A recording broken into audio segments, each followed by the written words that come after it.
শুভ সকাল। আমি Altaf Hossain, former professor, department of chemistry, university Dhaka, Bangladesh. আমরা একটা লেকচার সিরিজ অ্যারেঞ্জ করেছি, x ray crystallography and solid state chemistry. এই লেকচার সিরিজটা অ্যারেঞ্জ করার জন্য আমার ছেলে ইশতিয়াক হোসেন আমাকে উদ্বুদ্ধ করেছে এবং আমি তার কথা মতো এগুলা প্রিপেয়ার করছি। একদম সে টেকনিক্যাল জিনিসগুলো সব দেখছে এবং তার একমাত্র উদ্দেশ্য হলো আমি যেন অবসর সময়ে অলস হয়ে না পড়ি এবং আমার এই জিনিসগুলো যেটা আমি খুব পছন্দ করতাম সেইগুলো দিয়ে যেন লেকচার সিরিজ বানিয়ে চলি। আমি তারই উদ্যোগে করছি এবং গত 5টা লেকচার আমরা বাংলায় দিয়েছি। এই ভার্সনটা ইংরেজিতেও আছে এবং সে আপলোড করি লেকচারের পরে প্রায় প্রতি সপ্তাহে আমরা একটা করে দিই লেকচার। এবং এইটা ছিল একটা ইউনিভার্সিটি ছাত্রদের, আন্ডারগ্রেড ছাত্র যারা আছে তাদের elementary crystallography and solid state chemistry lecture. এবং আমরা শুরু করেছিলাম এই বাংলাদেশের একটা ইউনিভার্সিটি একটা সিলেবাস নিয়ে। এই সিলেবাসকে আমি ফলো করছি করে এই লেকচারগুলো দিচ্ছি। এবং আজকের লেকচারে আমরা পঞ্চম লেকচার যেটা ছিল সেটার মধ্যে আমরা স্পেস গ্রুপ সম্বন্ধে কিছু বলেছি এবং আজকের লেকচারও কন্টিনিউ করছি। এটা আমরা কি করছিলাম স্পেস গ্রুপ সম্বন্ধে, যে আমাদের যে পয়েন্ট গ্রুপ আছে তার সাথে যদি আমরা 14 ব্রাভাইস ল্যাটিসকে কম্বাইন করি তাহলে আমরা দেখি ম্যাথমেটিক্যালি 230টা স্পেস গ্রুপ পাই। এবং সেই 230টা স্পেস গ্রুপের এই প্রয়োজন আমরা যদি কোনো ক্রিস্টাল স্ট্রাকচার ডিটারমিন করতে চাই, তো ক্রিস্টালের মধ্যে যে অ্যাটম, মলিকুল, আয়ন আছে তাদের 3 ডাইমেনশনাল পজিশন পর্যন্ত ডিটারমিন করতে হয় এবং ভালোভাবে করতে করে তারপরে আমরা ফার্দার আগাই। এবং এর জন্য পয়েন্ট গ্রুপ, স্পেস গ্রুপ এগুলো অত্যন্ত প্রয়োজনীয় জিনিস এলিমেন্টারি ক্রিস্টালোগ্রাফি। তো আমরা তো পয়েন্ট গ্রুপ ডিটেলস আলাপ করেছি, স্পেস গ্রুপ শুরু করেছিলাম। স্পেস গ্রুপেরও কিছু জিনিস, স্পেস সিমেট্রি এলিমেন্ট গুলো কি জিনিস, এইগুলা কম্বিনেশন কি হয় সেইটাও আলাপ করে ফেলছি। এখন আমাদের পয়েন্ট গ্রুপ গুলা নেওয়ার কথা। তো আজকের লেকচারটাতে আমরা পয়েন্ট স্পেস গ্রুপ কিভাবে ডিসক্রাইব করি 2 ডাইমেনশনাল প্লেন অফ পেপারের মধ্যে, সেইটা নিয়ে একটু আলাপ আলোচনা করে ইন্টারন্যাশনাল টেবিল কি জিনিস সেটা একটু আলোচনা। তো এই যে স্পেস গ্রুপটার কথা বলছি, এখানে যে P1 এইটা আমি পরের স্লাইডে দেখবো যে আমরা 4টা লেটার দিয়ে আমরা স্পেস গ্রুপ ডিটারমিন করি। 2 থেকে 4 লেটার। 4 লেটার যে সবসময় না, 2টার থেকে 4 লেটার, 2 এর নিচে না, 4 এর উপরে না। তো এইটাকে আমরা মাদার অফ স্পেস গ্রুপ বলি। কি কারণে বলি মাদার অফ স্পেস গ্রুপ? কারণ এইটাতে যে সিমেট্রি এলিমেন্টটা আছে one fold rotation. One fold rotation মানে কি, যে 360 ডিগ্রি যদি আমরা রোটেট করি একটা অ্যাক্সিস দিয়ে, তাহলে যে অবজেক্টটা ফিরে পাবো, আইডেন্টিক্যাল অবজেক্টটা ফিরে পাবো, এটাকে আমরা বলি ওয়ান ফোল্ড রোটেশন। তো ওয়ান ফোল্ড রোটেশন সব সলিড সিমেট্রি আছে, সব সলিড সিমেট্রি আছে। এর জন্য এই স্পেস গ্রুপটাকে মাদার অফ স্পেস গ্রুপ বলা হয়, 1 নম্বর। আর এই স্পেস গ্রুপের রিপ্রেজেন্টেশনটা আর কিছু না, যেহেতু একটা সিমেট্রি এলিমেন্ট আছে এর জন্য কিছু না, খালি শুধু আমরা বলতে পারি এইটার সিম্বল যে হবে, আমরা যদি একটা ইউনিট সেলকে যদি 1 ইউনিট সেল পরিমাণ এ ডাইরেকশন, বি ডাইরেকশন এবং সি ডাইরেকশন থেকে যদি ট্রান্সলেট করি, তাহলে যেটা হয় এটার ইকুইভ্যালেন্ট পজিশনটা হলো 1 0 0 0 1 0 এবং 0 0 1। কিন্তু আমরা এটা যদিও মাদার অফ স্পেস গ্রুপ, কিন্তু পরবর্তী গুলোতে আমরা দেখবো যে আমরা আরো ডিটেলস সিমেট্রি এলিমেন্ট প্রয়োজনীয় সিমেট্রি এলিমেন্ট গুলো আসবে। আচ্ছা, আমরা এখন ওই ইন্টারন্যাশনাল টেবিলের কথা বলছিলাম, tables for extra crystallography international volume 1 এর কথা বলছিলাম। এই ভলিউম 1 এর অনেকগুলো এডিশন আছে। আমরা যারা এলিমেন্টারি ক্রিস্টাল সিমেট্রি পড়বো এবং জাস্ট আন্ডারগ্রেজুয়েট পড়বো, তারা সবসময় এই আর্লি এডিশনটা ফলো করবো। কেন আর্লি এডিশনটা ফলো করবো? এই জন্য আর্লি এডিশনটা ফলো করবো, শুধু স্পেস গ্রুপটা কি, এটা কিভাবে রিপ্রেজেন্টেশন করা হয় এইটুকু থাকবে আর্লি এডিশনে। পরের এডিশনে কি আছে, এক্সট্রা অনেকগুলো মেটেরিয়াল আছে যেটা স্পেশালিস্ট ক্রিস্টালোগ্রাফারদের জন্য দরকার। সুতরাং আমরা পরের নিউ এডিশনটা নেব না। আমরা সাধারণত বই পড়তে করি কি যে আমি নিউ এডিশন নিলে অনেক কিছু জানি, কিন্তু এইখানে আমি প্রেফার করবো আর্লি এডিশন এই কারণে যে এলিমেন্টারি ক্রিস্টালোগ্রাফি কিন্তু বুঝতে গেলে পরে আর্লি এডিশনটার দরকার। আচ্ছা, বলছিলাম প্রত্যেকটা স্পেস গ্রুপে 2 থেকে 4টা ক্যারেক্টার থাকবে। এই যে দেখেন 2 থেকে 4টা ক্যারেক্টার, এবং প্রথম ক্যারেক্টার দিয়ে আমাদের লেটিস টাইপ বোঝে। আমরা যদি পি থাকে প্রথম ক্যারেক্টারটা ইমিডিয়েটলি আমরা কন্ট্রোল করবো এটা প্রিমিটিভ লেটিস, তাই না? এইরকম এই যে 3টা আছে আই এফ সি, এগুলাকে একসাথে বলা হয় নন প্রিমিটিভ লেটিস। কিন্তু আই রিপ্রেজেন্ট করে বডি সেন্টার লেটিসের, এফ রিপ্রেজেন্ট করে ফেস সেন্টার লেটিসের, সি রিপ্রেজেন্ট করে সাইড সেন্টার লেটিসের। এই 4টার যে কোনো একটা থাকবে এই স্পেস গ্রুপের প্রথম ক্যাপিটাল লেটার দিয়ে রাখতে হবে। কিন্তু তারপরে যেটা হবে আমরা সিমেট্রি এলিমেন্ট গুলা কি আছে আমরা কি করি, কনভেনশনটা হলো কোনো ক্রিস্টাল সিস্টেমে যদি ইউনিক সিমেট্রি থাকে কিংবা প্রিন্সিপাল অ্যাক্সেস থাকে, ওই প্রিন্সিপাল অ্যাক্সেস দিয়ে যে সিমেট্রি এলিমেন্টটা রোটেট করবে সেইটাকে আমরা সেকেন্ড ক্যারেক্টার হিসাবে নেব, সেইটাকে সেকেন্ড ক্যারেক্টার হিসাবে নেব, মনে থাকে যাবে। যেমন একটা এক্সাম্পল, আমরা টেট্রাগোনাল ক্রিস্টাল সিস্টেমের 4-fold অ্যাক্সেসটা হলো ইউনিক সিমেট্রি এলিমেন্ট, তার জন্য এটা সেকেন্ড ক্যারেক্টারে নাই করতে। আচ্ছা, এরপরে সিম্বল যেগুলো আছে এটা ডিপেন্ড করে অন্যান্য সিমেট্রি এলিমেন্টস ওই স্পেস গ্রুপে কি আছে তার জন্য সেটা ডিসক্রাইব করবে।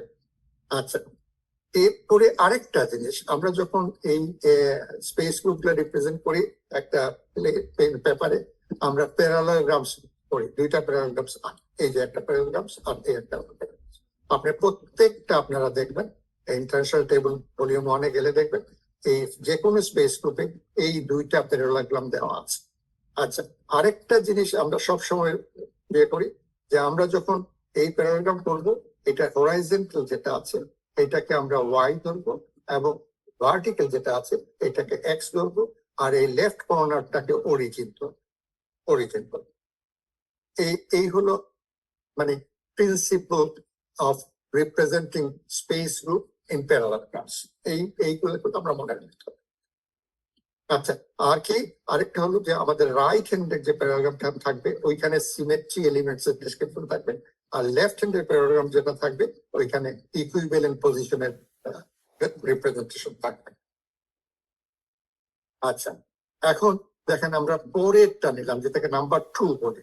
আমরা প্রথম P1 ছিল নাম্বার 1 আর পরেরটা নাম্বার 2। আমরা ইন্টারসেক্ট টেবিলে গেলেই দেখবো এটা লেখা আছে P⁻1 বার1। আমি -1 দিয়ে লিখছি, বার1 বসাতে পারছিলাম না, এর জন্য -1, এটা P⁻1। এইটাও দেখেন যেই মুহূর্তে এটা P⁻1 বললাম আমরা প্রথমে হয়ে গেলাম একটা প্রিমিটিভ বেসিস, আর যেহেতু 1-fold রোটেশন সেন্ট্রোসিমেট্রিক্যাল একটা 1-fold রোটেশন আছে, যেটার জন্য এইটা আমরা যদি এইটা নেই পয়েন্ট গ্রুপ 1, যদি পয়েন্ট গ্রুপ 1 থাকে তাহলে এটা ট্রাইক্লিনিক সিস্টেম। তো এই যেটা কোনো সিমেট্রি এলিমেন্ট এলিমেন্ট না, শুধু এখানে একটা সেন্ট্রোসিমেট্রিক পজিশন আছে। আমরা বলছি এই লেটিসটা প্রিমিটিভ এবং সেন্ট্রোসিমেট্রিক, এইটা এখানে শো করলাম আমরা লেফট শো করলাম।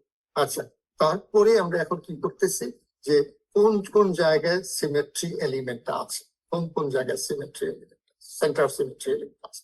এই যে এইটা এইসব জায়গা সিমেট্রি এলিমেন্ট আমি এখানে দেখাচ্ছি।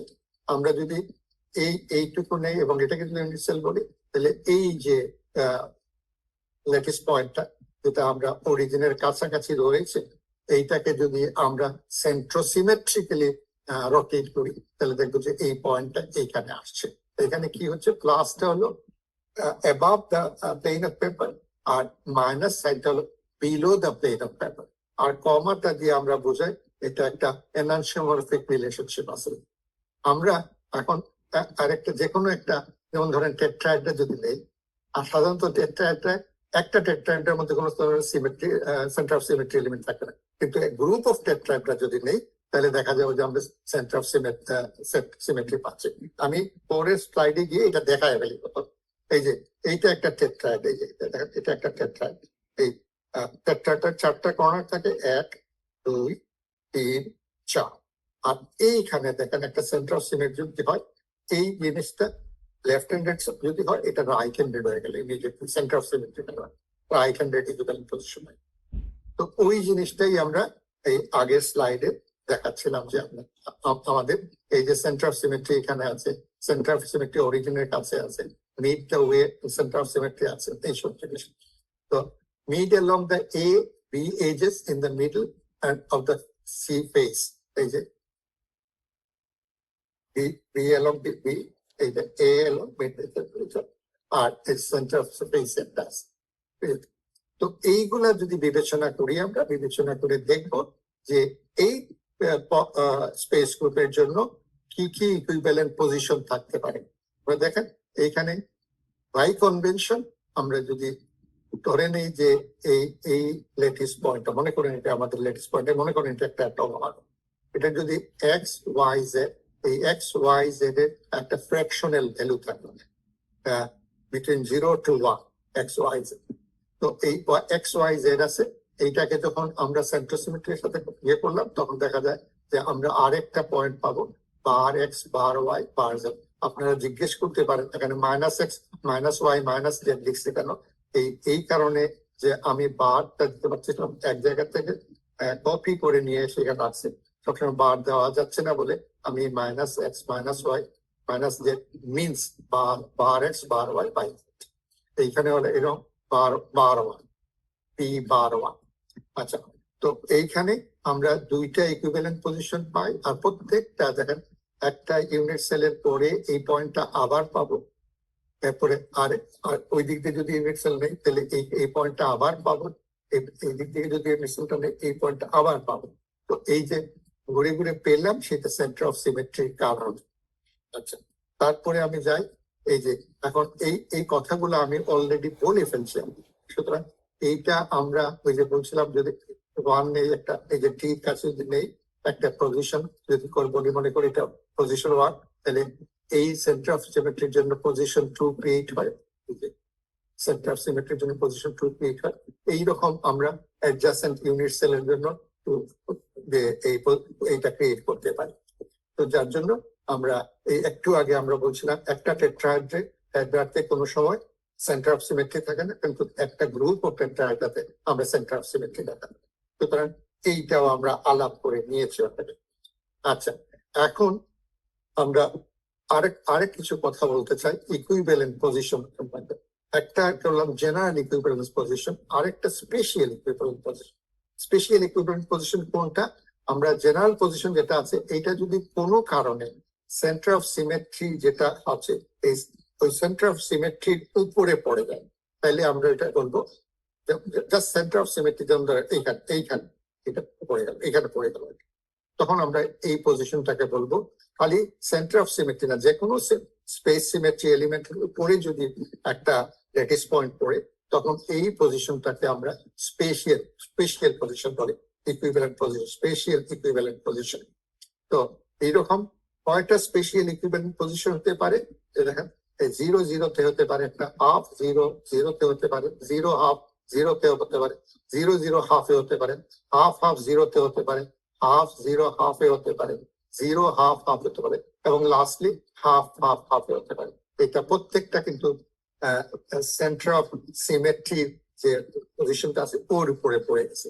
এর জন্য আমরা কর্নার কিংবা এজ কিংবা ফেস কিংবা বডি সেন্টারে এগুলা থাকতে পারে। তো জেনারেল পজিশন আর ইকুইভ্যালেন্ট স্পেশাল পজিশন কি জিনিস এইটাই আমরা পরের লেকচার যেটা আসবে সেই লেকচারে আমরা দেখাবো যে ইন্টারন্যাশনাল টেবিলে জেনারেল পজিশন কিভাবে ডেজিগনেট করা হয়, আর জেনারেল ইকুইভ্যালেন্ট পজিশন আর স্পেশাল পজিশন কিভাবে ডেজিগনেট করা হয় পরের লেকচারটাতে দেখাবো, যেটা আমরা লেকচার নাম্বার 7 হবে। আমি আশা করি আপনারা আমি যেটুকু বলছি এটা ফলো করতে পারছেন, এবং অনুরোধ করব যদি আপনারা ইন্টারন্যাশনাল নাও এবং ভলিউম 1টা দেখেন তাহলে এই যে আমি যে কথাগুলো বলছি এইগুলো সব আপনারা এখানে পাবেন, প্লাস কিছু ক্রিস্টালোগ্রাফির বইতেও পাবেন, এমনকি ইন্টারনেটেও পেয়ে যাবেন চাইলেই।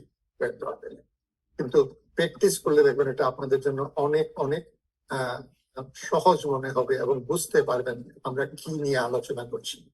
আপনাদেরকে অনেক অনেক ধন্যবাদ আজকের এই লেকচার শোনার জন্য। আগামী সপ্তাহে নিশ্চয়ই আমরা 7 নম্বর লেকচারটা। Thank you all.